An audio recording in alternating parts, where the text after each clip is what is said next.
Throughout the history of this nation, African Americans have been involved in all major and minor conflicts that threaten the freedoms we have come to enjoy. Many of the stories of these brave men and women have been celebrated, but have never been told in the way that highlighted their bravery and sacrifice to this nation. This story is about one such group of African Americans who were called, fought, and died for this country. Their story has been told before, but now it is paramount to keep their acts of courage and sacrifice fresh in the minds of today's generations and generations to come.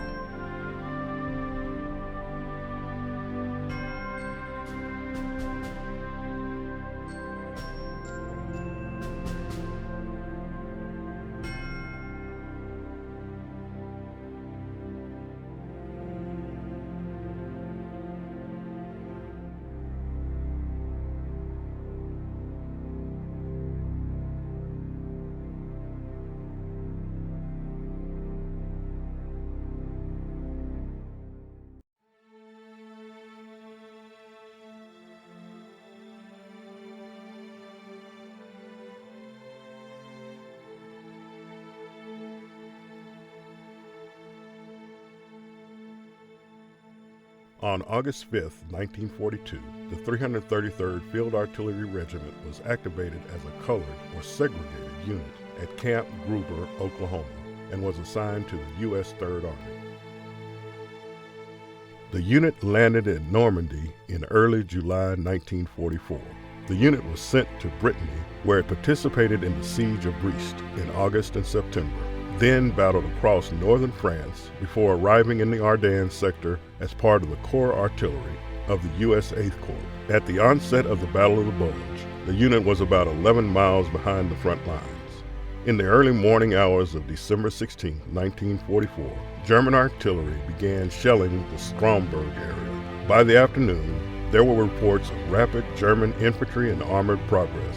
The 333rd Field Artillery Battalion was ordered to reposition further west, but the 106th Infantry Division Artillery Commander requested that Battery C and Service Battery remain in position to support the 14th Cavalry Regiment and the 106th Division.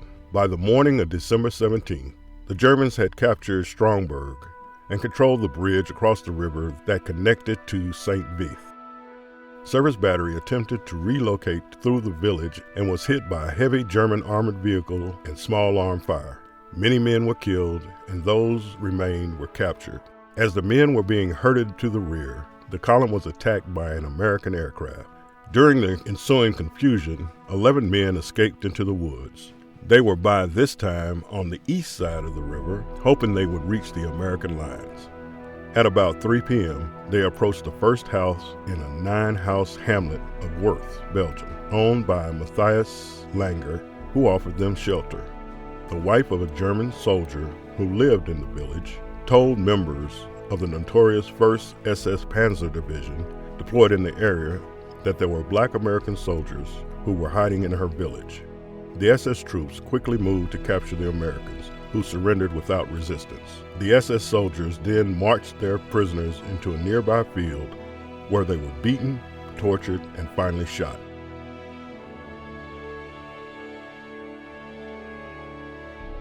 Their frozen bodies were discovered 6 weeks later when the Allies recaptured the area. The SS troops had battered the black soldiers' faces, broken their legs with rifle butts, cut off some of their fingers, stabbed some with bayonets, and had shot at least one soldier while he was bandaging a comrade's wound.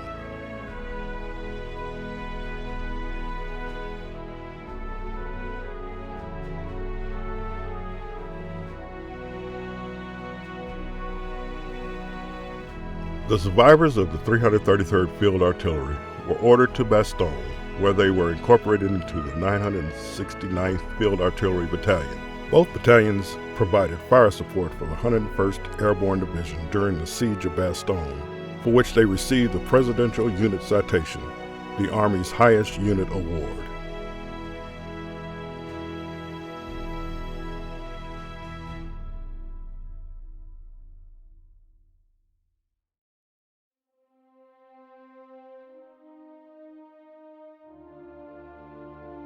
For several years, Wereth has been the site of a major memorial service for those fallen African American soldiers during World War II, held at the end of May. The memorial is considered a symbol of sacrifice made by soldiers of color who did not themselves experience the values of freedom, equality, and peace they were defending against the Hitler regime in their own country. These brave soldiers did not have the opportunity to see the world that they aimed to create. Yet, because of their actions, we enjoy the world they envisioned, the world they fought for. These men were brothers, sons, and fathers. They served because, like us, they believed in the values we hold dear: freedom, justice, liberty. They believed in the greater good. For this, we are thankful for their service. Brigadier General Dennis L. Bea, Commander, 5th Signal Command.